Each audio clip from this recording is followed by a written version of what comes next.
Buenas tardes y bienvenidos. Ya que Camilo les adelantó qué es la Liga, yo voy a contarles por qué. ¿Por qué la Liga?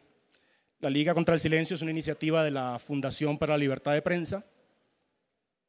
La Fundación para la Libertad de Prensa, que viene desde hace muchos años trabajando para hacer defensa de los periodistas, combatir la censura y la autocensura, también ha hecho un diagnóstico, una larga investigación alrededor del país, buscando cuáles son los lugares más silenciados, lugares donde simple y llanamente no hay medios, o los pocos medios que hay no se atreven a decir lo que necesariamente tenemos que decir y necesitamos saber.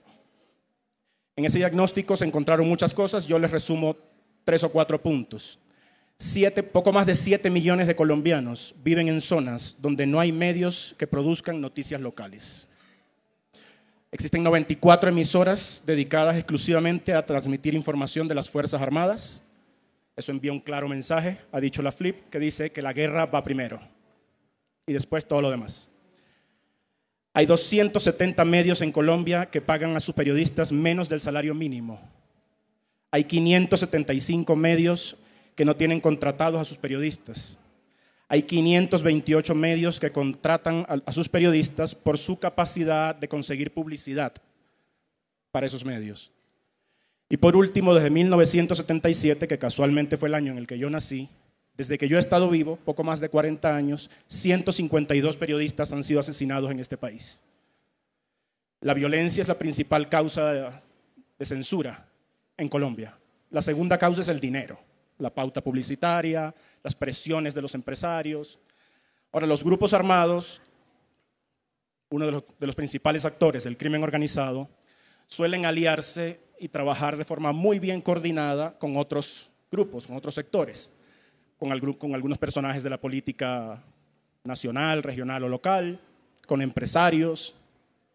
Todo esto produce el crimen organizado que no tiene ningún escrúpulo, digamos, en tejer alianzas sólidas que los conducen a trabajar de forma muy eficaz para que las cosas no se sepan y para producir miedo en la población y mucho miedo en la prensa.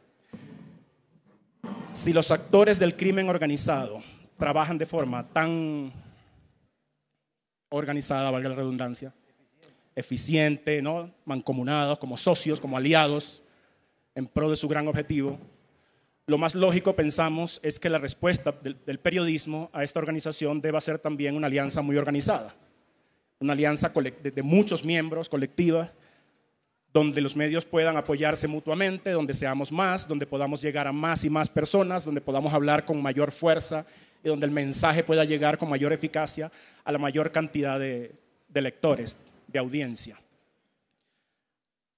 Hace unos días leí en Twitter, me tropecé en Twitter con una frase de un colega norteamericano, Matt Purdy. Él decía, el periodismo es cada vez menos un deporte individual. Necesariamente, en un escenario como el que he descrito de precariedad en el oficio, de muy pocas herramientas, necesariamente hace falta que el periodismo vaya mucho más allá de estas individualidades. Por mucho talento, por mucha pasión, por muchas ganas e infraestructura y tiempo y afán de riesgo que tenga un periodista, él solo, en el mejor de los casos, logrará rasguñar la superficie de estos fenómenos tan complejos.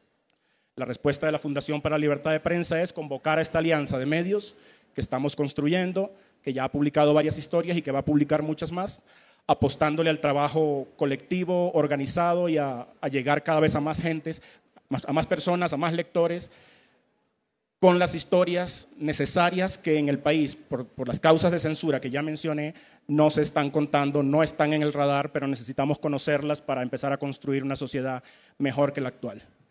Dicho eso, bienvenidos, comenzamos. Le doy la palabra a mi compañera y colega Ana Marcos.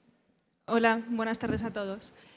Voy a presentarles a Arturo Torres. Él fue el editor general del diario El Comercio, el mismo periódico al que pertenecían Paul Rivas, Javier Ortega y Efraín Segarra, los 3 ciudadanos ecuatorianos que fueron asesinados hace una semana en la frontera entre Colombia y Ecuador. Arturo lleva años yendo a esa zona y para lo que muchos parecía una sorpresa, como si eso no podía pasar en Ecuador, ¿por qué sucedió? ¿Qué pasaba? Si en la frontera con Ecuador parecía que no pasaba nada, pues él lleva más de una década yendo allí y Arturo, quería que nos contaras cómo ha sido tu experiencia y si realmente para ti también fue algo sorprendente o tú crees que esto ya llevaba años cociéndose, cultivándose en esta frontera. Muchas gracias. Gracias a la FLIP por la invitación y gracias a quienes están compartiendo ahora con nosotros porque realmente es un problema común. Los gobiernos lo que han querido vender es que son problemas aislados que no están en conexión y que es una cuestión básicamente de la zona fronteriza. Y en el caso del lado ecuatoriano, la idea que ha sido recurrente es que el problema es un problema de Colombia y que básicamente en Ecuador estamos viviendo las consecuencias de ese problema. Ese discurso se ha desmoronado los últimos meses básicamente, a pesar de que este es un proceso que en la frontera, especialmente desde el Putumayo hasta Nariño y ahora en la zona de Tumaco y del lado ecuatoriano Esmeraldas, Carchi y Sucumbíos, es un problema que se ha venido básicamente desarrollando desde hace 2 o 3 décadas. En este periodo los estados han abandonado esa zona, es una zona que básicamente está tomada por el crimen organizado, por las FARC en su momento, que luego empezaron a aliarse con el narcotráfico por el tema de la producción de la cocaína en esa zona. De esto hemos dado cuenta los periodistas desde hace 2 décadas de una forma sistemática. Se han dado las alertas, muchos académicos han hablado de la complejidad de ese fenómeno y de cómo el Estado no ha hecho presencia precisamente para combatir desde el lado más importante que tiene un componente social y económico. O sea, como ustedes saben, los campesinos que viven de la plantación de la hoja de coca, el tema de los cultivos sustitutivos no ha sido exitoso, pero tampoco se ha trabajado de una manera consistente, como digo, en alianza entre los 2 gobiernos que tienen ahora una corresponsabilidad, porque el problema del narcotráfico en el Ecuador ya tiene 20 años de una manera sistemática. Hay redes, hay una logística, hay tráfico de armas que es permanente, la gasolina, los combustibles que se necesitan como precursores para depurar la cocaína vienen desde el Ecuador. Entonces toda esa logística se ha tejido las últimas décadas y esto no es un misterio para los gobiernos ecuatorianos que han estado al tanto y las autoridades de este problema. Sin embargo, ahora se está vendiendo la idea de que básicamente es un problema reciente y que es una consecuencia de las disidencias de las FARC, ¿no es cierto?, que se volvieron básicamente unos grupos criminales al margen de la ley que actúan con una lógica que ahora acabamos de vivir directamente en Ecuador y que básicamente nos coge a todos desprevenidos, pero como digo, es un fenómeno que vivimos ya desde hace mucho tiempo. Bueno, voy a empezar con una primera pregunta para Matador. El día 3 de abril, desde la cuenta de Twitter, Matador envió el siguiente mensaje. Amigos, ante las amenazas de muerte de algunos seguidores del uribismo y del Centro Democrático, he decidido no volver a publicar nada en mis redes sociales. Si quieren venir por mí, no tengo escoltas ni nada. Tengo un lápiz y mi cerebro. Y a la gente que me sigue, un abrazote. La gente que lo sigue son 220,000 personas. Ahora, esas 220,000 personas desde el 13 de abril no están recibiendo tu mensaje a través de las redes sociales. Se trata entonces de una amenaza que en principio condujo al silencio. Mi pregunta es, ¿cuál fue tu reflexión inicial de miedo, de preocupación en torno a esta amenaza? Y si desde entonces eso de algún modo ha influido en tu trabajo. Es decir, tú llegas a pensar mientras concibes o realizas la tira, esto puede despertar demonios. Bueno, muchas gracias por estar aquí, por invitarme, a la gente de la FLIP, a mis compañeros de la mesa. Antes de empezar y de contestar la pregunta, quiero saludar a las personas que me están cuidando el día de hoy, y porque es un trabajo realmente duro. Bueno, ¿qué pasó? Esa fue la gota que rebasó el vaso, porque yo he venido recibiendo amenazas desde el 2015 por el tema de mi papá. Mi papá fue la primera persona en Iberoamérica que accedió a la eutanasia de manera legal. Desde ahí ha venido ataques. Yo no lo notaba mucho porque pensaba que era personal, pero no, ataques horribles. Y de ciertos sectores políticos he notado que el caricaturista que más cascan es a mí. Entonces, incluso por las vías legales, como que me tiran el anzuelo a ver si caigo, hasta que ya llegaron a amenazarme de muerte. Y hay una gran diferencia en las redes sociales cuando alguien le dice a uno, supongamos, a mí me dicen, Matador, usted es un hijo de puta. Es la opinión de esa persona hacia mí. Listo. O me puede decir lo que sea, que la caricatura no le gustó, está bien. Pero cuando pasan el umbral de desearle la muerte a uno, eso ya la cosa cambia. He tratado de que no se me refleje en mi trabajo. Yo he tratado de no pensar en eso, pero lo que sí le altera a uno, aparte de los nervios, es el hecho de pensar en las personas que uno quiere, los hijos, los hermanos, la mamá. Y entonces uno dice, puta, ¿qué hago?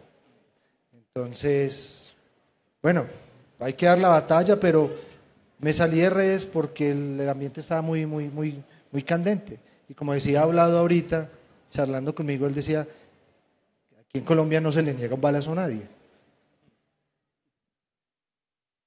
Arturo, yo quería preguntarte, cuando viajabas a la frontera, una zona que dices donde no había estado, donde la ley eran las bandas criminales, ¿qué medidas de seguridad tomabas como periodista? ¿Cuál era tu protocolo? ¿Tenías que llamar a alguien? ¿Ibas solo? ¿Te organizabas con las bandas armadas o a lo mejor con los ciudadanos de esos pueblos? ¿Qué medidas de seguridad tomabas? Bueno, la medida de seguridad para pasar a Colombia en la zona fronteriza, a las plantaciones y a los campamentos de las FARC, era hablar con quienes eran las autoridades de esa zona, es decir, las FARC.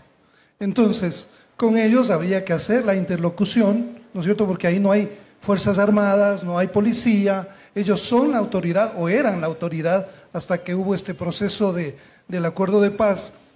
Y creo que ahora ya son los disidentes y todos estos criminales las autoridades reales en esas zonas.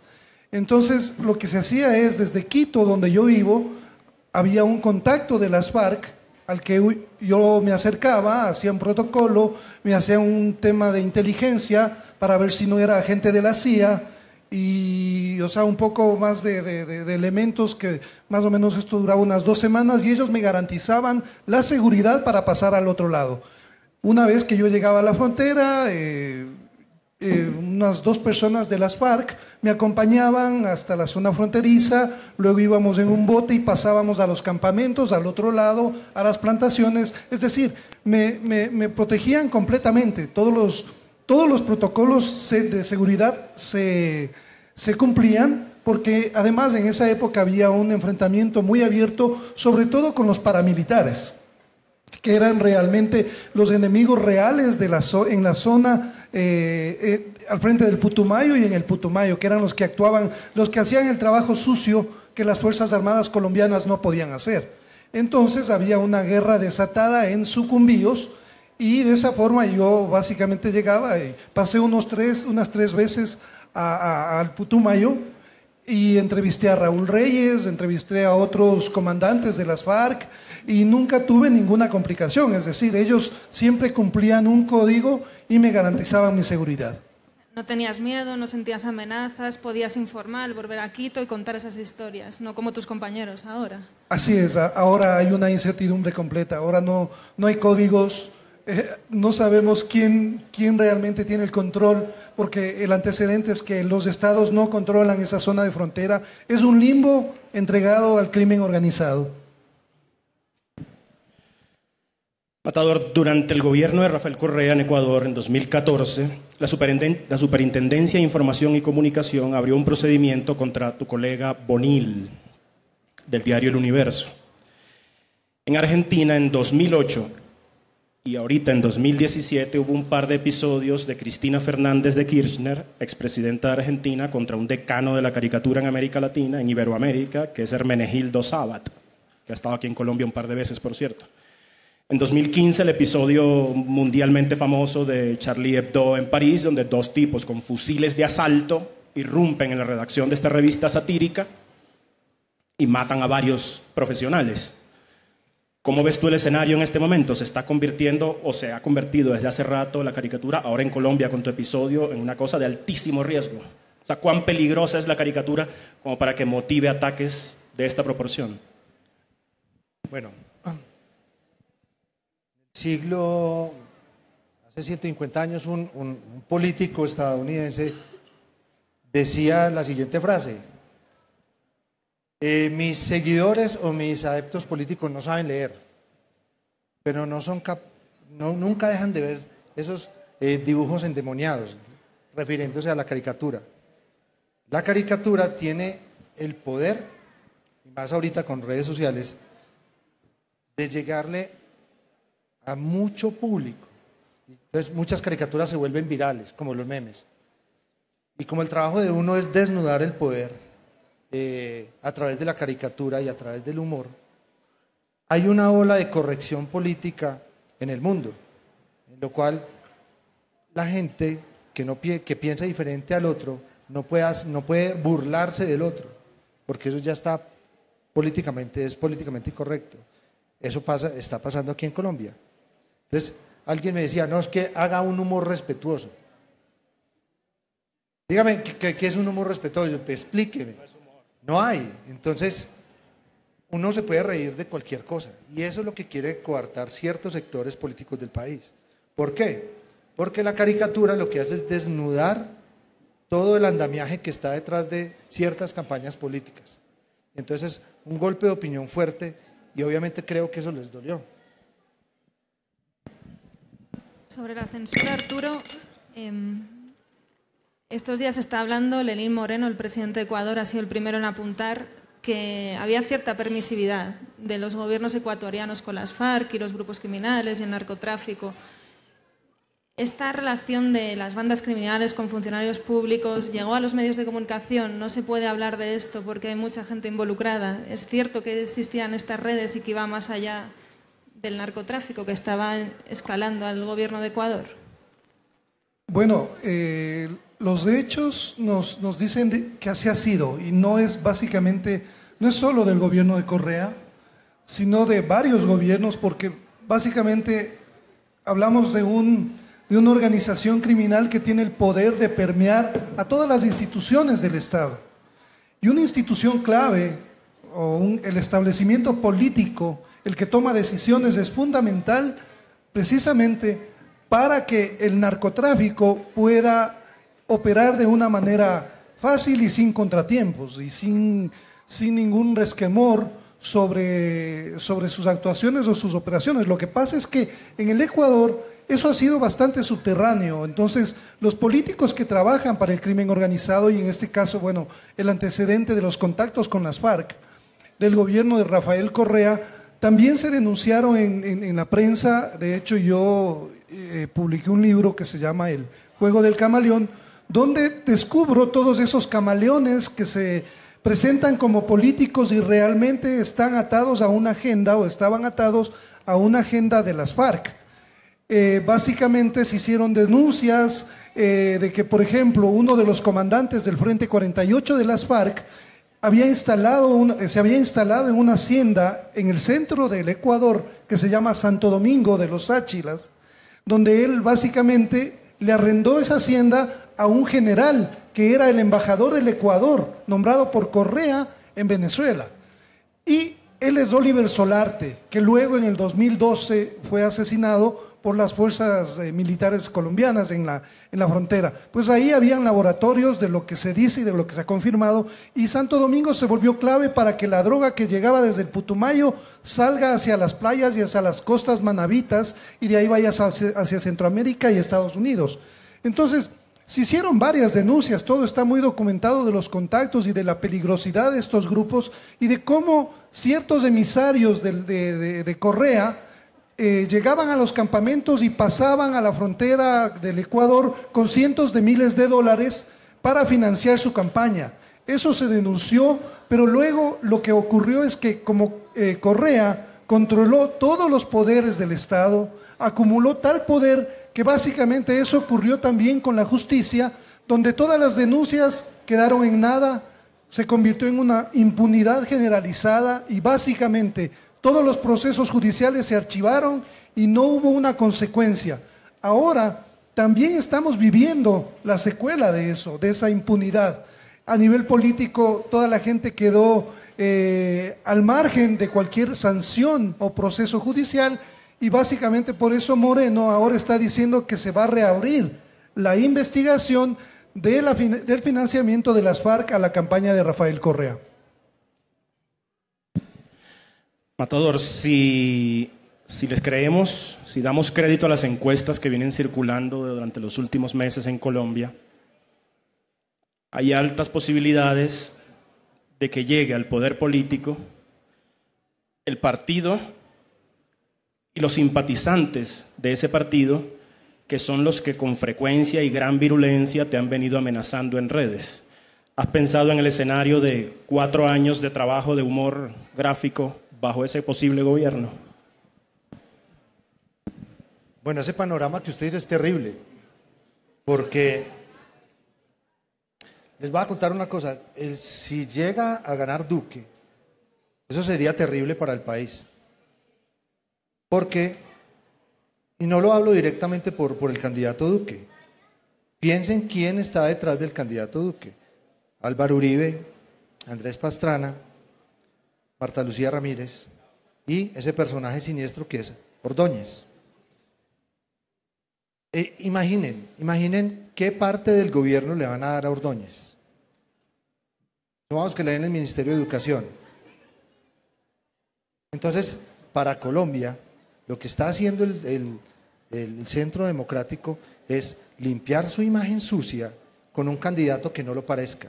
Entonces ustedes ven, le pintan las canas, sale, mira lo que pasó la semana pasada en RCN, que se fueron a comerciales y salió durante el debate, dizque un mensaje institucional, y salió fue Iván Duque. Entonces, para mí, como caricaturista, obviamente uno los dibuja y es un partido político que es el partido político más caricaturesco que hay, porque hay muchas caricaturas que son políticos, pero sería terrible porque, aparte de eso, yo creo que uno puede soportar al cínico con talento. Álvaro Uribe es un cínico con mucho talento, pero lo que no deja de ser peligroso son los seguidores, porque ya son radicales. Y así sea alguien que pertenezca al ISIS, o así sea un religioso, son personas que, siendo radicales, nunca pueden tener sentido del humor. Al contrario, una persona con humor nunca puede ser un radical. Entonces, sería un panorama tétrico para el país donde llegara Duque. Y hay otra vaina que es lo que tenemos que pensar. Si Gustavo Petro llega a segunda vuelta enfrentado con Duque obviamente llega a ser presidente, y no el presidente sería Álvaro Uribe Vélez, y lo que pasó con Correa quedaría con tanto poder porque tendría los 3 poderes cooptados para él. Entonces sería terrible. Entonces los dos extremos en este ámbito electoral son terribles para el país.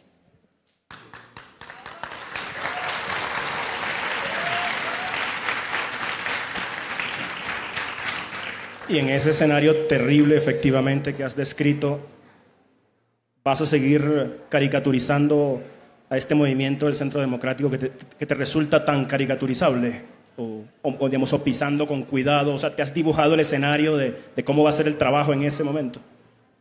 Yo creo que me va a tocar pedir asilo en Estados Unidos o en Venezuela. No, yo creo que es terrible porque la gente no perdona la imagen del cerdo. No pudieron con la imagen del cerdito, y el cerdito es un cerdito tierno. Y yo he dibujado animales, los políticos, como ratas, como perros, como morsas, pero en este caso específico no les pareció nada chistoso el cerdito, y el cerdito es lindo. No, es un cerdito, yo creo que hasta se pueden sacar dummies con él, y la campaña los pudo haber regalado, pero... Y la caricatura tiene un componente, les voy a decir. La caricatura de entrada muestra lo que es. Usted ve una caricatura y usted sabe que va a ser algo chistoso, puede decir la verdad o no. Es como si por esa puerta pasara alguien con una nariz roja y unos zapatos largos, gigantes. Usted sabe que de entrada ese señor le está dando un mensaje de lo que es y de lo que puede esperar de él. Lo mismo pasa con la caricatura, sino que ya los ataques virulentos hacia la caricatura mía ya se volvieron más peligrosos. El problema no es tanto el cerdito, sino el resto de fauna que lo acompaña en el corral. Arturo a lo mejor le puede contar a Matador cómo ha sido ejercer el periodismo con Correa en el gobierno, por si acaso, para que tome nota de lo que se puede hacer y lo que no. Bueno, había bastante material, bastante fauna, como dice Sinar. Y realmente, o sea, la caricatura se volvió un espacio de irreverencia que realmente desahogó muchas cosas que la prensa no podía decir. Entonces es muy importante esa catarsis de la caricatura. Cuando las palabras se censuran, la caricatura es ese espacio que te permite, precisamente con una imagen, desnudar toda esa realidad que detestan los políticos, que los muestren de cuerpo entero. Y eso es lo que pasó también en Ecuador. O sea, en 10 años de correísmo, uno de los principales enemigos era el humor. Eran los caricaturistas, porque ponían en evidencia todo lo grotesco que se volvió el modelo correísta, concentrador, abusivo, un monopolio que ahora se ha evidenciado como lo que muchos dimensionan como una organización criminal sistemática que corrompió todos los niveles del Estado, por todas las instituciones donde hubo contratos, hubo corrupción. Entonces, ese partido tuvo tal poder y tal injerencia que lo controlaba todo, y entonces un enemigo a silenciar era el humor. Y de hecho uno de tu colega Bonil también fue enjuiciado, ¿no es cierto? O sea, varios caricaturistas también fueron atacados de una manera sistemática, desde un aparataje de propaganda impresionante que se armó a todo nivel, que atacaba a la prensa, que atacaba a los caricaturistas, que se volvieron el enemigo número uno del gobierno, porque era el único espacio que tenía la sociedad como para enterarse de la complejidad de este modelo tan perverso que se armó esta década. Matador, ahora que en el tuit que pusiste a principios de este mes decías que no tenías escolta, que solo tenías el lápiz y el cerebro. Ahora, por fortuna, tienes escolta, andas protegido, mientras la amenaza anda por allí latente. ¿Podrías contarnos cómo ha cambiado eso, no solo tu trabajo, sino tu rutina personal? O sea, ¿qué implica para un ciudadano convertirse ahora en un amenazado? Bueno, yo creo que hay que tomárselo, pues es terrible, pero de todas maneras hay que tratarlo con humor. Entonces yo le digo a mi mamá que esto que tengo aquí abajo no es un chaleco antibalas, sino el Redupa Fats. O a veces le digo que es un corrector de columna que me mandaron. Pero, bueno, yo he tratado de tomar la cosa con relativo humor, porque cuando uno lo amenaza, lo peor que uno puede hacer es llenarse de paranoia. Y entonces usted sale en el carro y empieza a ver, una moto, entonces... Porque es que no estamos en Suiza, estamos en Colombia. Aquí es morirse de pulmonía es lo más fácil, de un exceso de plomo en la sangre, como los testigos que se mueren, aquí al va a testiguar y lo matan. Eso es una cosa con las cosas de Dios. No, yo creo que con el esquema de seguridad yo he sido muy de buenas, porque los he vinculado a mi vida y los he vinculado a mi familia. Mi mamá siempre me enseñó que uno tiene que ser buena persona donde sea. Y el trabajo de las personas que lo custodian a uno es un trabajo muy duro. Y uno ve mucho politiquero que abusa de ellos. Entonces a mí me parece que antes, yo les digo que son los Ángel de la Guarda 1 y Ángel de la Guarda 2, pues para no confundirme. Son unas muy buenas personas, unos muy buenos profesionales, y el Estado me ha brindado esa esa protección y me he sentido un poco más tranquilo. Obviamente la vida de uno cambia. Supongamos uno tenía unas rutinas y ya no es que no las pueda hacer, sino que es más lento moverse, hay que tener precauciones, pero de todas maneras hay que tomar esto, de lo negativo hay que tomar lo positivo. Entonces, ¿qué putas vamos a aprender de todo esto que me está pasando?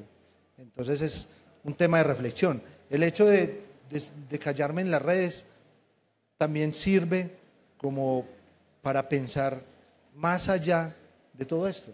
¿Qué hacer? ¿Qué tipo de humor hacer? Alguien decía que la mordaza inculca más mordacidad. Entonces, si de todas maneras hay que hacer humor y hay que hacerlo más fino todavía para que la gente le llegue. Sinar ha empezado hablando sobre regiones del silencio en Colombia, o más bien silenciadas. Después de lo que ha sucedido con estos dos periodistas y el chofer, ¿crees que en Ecuador puede empezar a haber regiones silenciadas? Por ejemplo, en la frontera, que los periodistas ya no quieran ir allí porque ninguna historia vale más que una vida humana y prefieran seguir informando desde Quito o de otras zonas del país. Sí, ese es el riesgo más grande que hay de esta experiencia, porque básicamente no hay un antecedente de ese nivel de violencia contra periodistas y ahora contra ciudadanos, porque hay una pareja que también está secuestrada. Entonces el objetivo es cualquier ciudadano. El objetivo ya no son los militares, no son los policías. Y claro, uno veía estas noticias de México, incluso de Colombia, como lejanas. Piensas que nunca te van a llegar, pero es un problema que nos afecta a todos. O sea, el crimen organizado está regado por todas partes frente a gobiernos ineptos que no han sabido magnificar adecuadamente el problema y abordarlo de una manera sistemática y en cooperación a nivel más regional. O sea, se ha pensado más en agendas políticas que en otra cosa. Entonces, evidentemente para los periodistas el escenario en mi país cambió. Los periodistas jóvenes están con mucho temor. En los medios de comunicación se está replanteando el tema de las coberturas. No tenemos códigos de seguridad que ahora se tendrán que armar sobre la marcha, porque básicamente, además de que sabemos que esta es una profesión de riesgo, siempre lo es, pero otra cosa es que sepas que además los gobiernos o el Estado no controle una zona. Entonces hay un ingrediente más que le desprotege al periodista frente a las coberturas. Entonces estamos realmente en un escenario de incertidumbre muy grande, porque además no queremos abandonar a las poblaciones civiles de esas zonas, que son las que sufren permanentemente ese problema, porque están de alguna forma también secuestrados por el crimen organizado. O sea, autoridades, fiscales, sociedad civil, no pueden responder de una manera adecuada, no pueden denunciar nada por miedo, porque saben que eso les puede costar la vida, porque esas zonas están controladas por estas bandas criminales. Definitivamente tenemos que replantear todo tipo de coberturas, y en eso estamos trabajando los periodistas, para que estas señales de terror, de miedo que están tratando de infundir estas bandas criminales no surtan el efecto que ellos están buscando y no silencien la palabra, y por lo tanto la sociedad se vea privada de información que es importante para la toma de decisiones en esas zonas. Cuando los violentos envían un mensaje contra un mensajero, como es tu caso, suelen hacerlo como una medida ejemplar, ¿no? Para que de pronto otros sepan qué puede ocurrir si siguen jodiendo. ¿Has compartido tu experiencia con tus colegas o ves que entre tus colegas pueda instalarse una precaución o una temprana censura para protegerse de la amenaza? Pues yo creería que sí. Cuando usted ve que a un colega le está pasando ciertas cosas, yo creo que inconscientemente usted no quiere pasar por lo que está pasando el otro colega. Pero de todas maneras he sentido un apoyo de todos los amigos caricaturistas muy tremendo. Muchos me dicen que vuelva a las redes y todo ese tipo de cosas, pero yo creo que el clima el clima no está tan raro que yo esperaría un rato y me serviría para pensar muchas cosas más. Pero lo que decía aquí el colega en ecuatoriano, y se van a venir tiempos más duros, les voy a decir por qué. Porque Colombia, hablo de Colombia, y también que Ecuador, son narcoestados. Y vemos cómo las bandas delincuenciales, los carteles, que ya son multinacionales de la droga mexicanos, están copando regiones en Ecuador y en Colombia. Entonces, y no les interesa matar a nadie. Entonces, matan a cualquier persona. Entonces, las primeras personas que van a atacar es la prensa libre. Y lo que dice el colega, no hay un Estado fuerte que pueda combatir a ese monstruo del dinero ilegal que son las bandas de narcotraficantes, porque somos un narcoestado. Y en consecuencia tampoco se muestra muy capaz de proteger a la gente amenazada. Exacto, es que mire, cuando matan a un periodista o cuando matan a un líder social, no están matando solo al líder social, sino que están matando a una persona que le está haciendo un bien a la comunidad. A mí nunca se me olvida la imagen de la camioneta verde estrellada contra un poste, y adentro estaba el cuerpo de Jaime Garzón cubierto con una sábana. Yo creo que ese día el corazón de muchas personas se nos partió un poquito, porque era un tipo, la gente en el velorio o en las reacciones no decía que lo mataron por chistoso, lo mataron por decir la verdad. Y el humor tiene ese componente, que detrás de un chiste puede venir una verdad de a puño que a los poderosos no les gusta. Ya tenemos que terminar, me está diciendo Camilo. Yo quería lanzaros una pregunta a los dos. Cuando el Estado no responde, ¿qué papel y qué responsabilidad tienen los periodistas, las organizaciones sociales, la sociedad? ¿Tienen que seguir quejándose, organizándose? ¿Tienen un punto en el que cuando ya no puedes más, esperar respuestas del Estado? ¿Vosotros qué esperáis y qué creéis que debe pasar? Teniendo en cuenta que a veces vuestro trabajo se ha censurado o ha sido muy difícil, muy peligroso, cuando no tendría que serlo. Bueno, lo que ha ocurrido estas semanas en Ecuador es que ha habido una movilización social muy fuerte, empezando desde el gremio periodístico, y muchos otros gremios se han ido juntando, haciendo conciencia sobre la gravedad que es ejecutar a un fotoperiodista, a un periodista y a un conductor que solamente estaban tratando de informar. Entonces, este primer paso es de concientización de un problema que nos afecta a todos.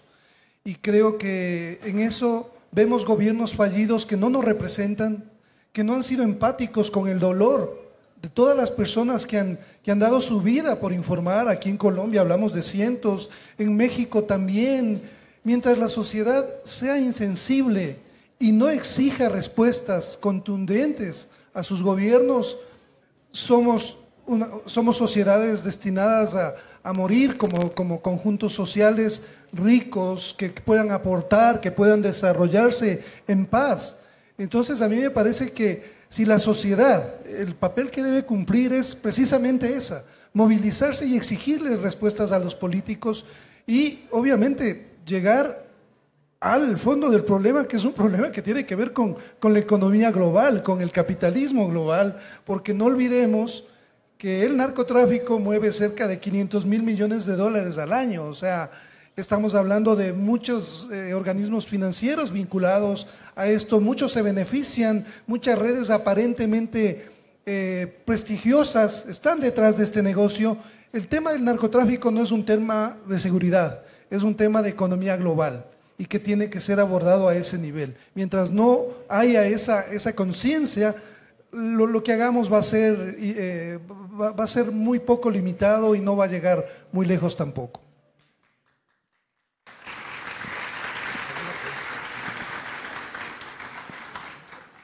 Yo creo que, como dicen los mexicanos, el tema del narcotráfico se salió de madre. Y yo creo que si no hay legalización de la droga, el negocio de las mafias va a seguir y esto va a ser interminable. Vamos a colocar líderes sociales, todos los que usted quiera, porque como ya el narcotráfico cooptó el poder político, entonces son cosas ya inviables. Esto tiene que pasar por la legalización. Obviamente esto mueve mucho billete y a la gente que está involucrada no le interesa. Entonces yo veo con preocupación los años que por venir, porque se van a afianzar esas mafias en todos los territorios. Mire Centroamérica. Centroamérica es un infierno. Mire México. Mire el infierno por lo que pasó Colombia con las FARC, que las FARC obviamente son un cartel del narcotráfico. Entonces, como yo no veo voluntad política y el pueblo muchas veces se deja atontar por las comunicaciones estatales, no veo una salida muy clara a toda esta problemática. Entonces, cuando matan a un periodista, la más perjudicada es la sociedad. Gracias. Cierro con un par de datos. Les decía que en los últimos 41 años en Colombia han asesinado 152 periodistas. En México, que tristemente ha caído en este fenómeno, solo en los últimos 17 han asesinado a 110. Es un promedio bastante más alarmante, bastante peor. Preparando esta charla leía un material recopilado por 3 periodistas mexicanos, colegas, Alejandro Almazán, Daniel Arrea y Emiliano Ruiz Parra. Un libro que recoge 22 crónicas, 22 testimonios de periodistas que se las han visto muy negras cubriendo la guerra del narco en México. El libro se llama Romper el silencio. Ahí hay una frase que dice: incluso cuando hay silencio, se abre una profunda reflexión sobre el periodismo como ese reto que ejercemos porque queremos y creemos en una sociedad mejor. La amenaza contra los periodistas, contra un periodista, contra un caricaturista, va mucho más allá de ese personaje como individuo o incluso como trabajador. Es una amenaza que nos concierne a todos, es un atentado violento contra la sociedad libre y democrática. Nos concierne absolutamente a todos. En la medida en que un periodista o la prensa libre, la opinión libre está amenazada, estamos todos bajo esa amenaza. La Liga contra el Silencio, que ha motivado esta reunión, es una iniciativa que nace con mucho vigor y a la cual le vamos a seguir apostando mucho con periodismo, trabajando en equipo, buscando historias y divulgándolas. Porque creemos que ante la amenaza, ante la censura y ante la desinformación, la respuesta es básicamente más periodismo. Muchas gracias.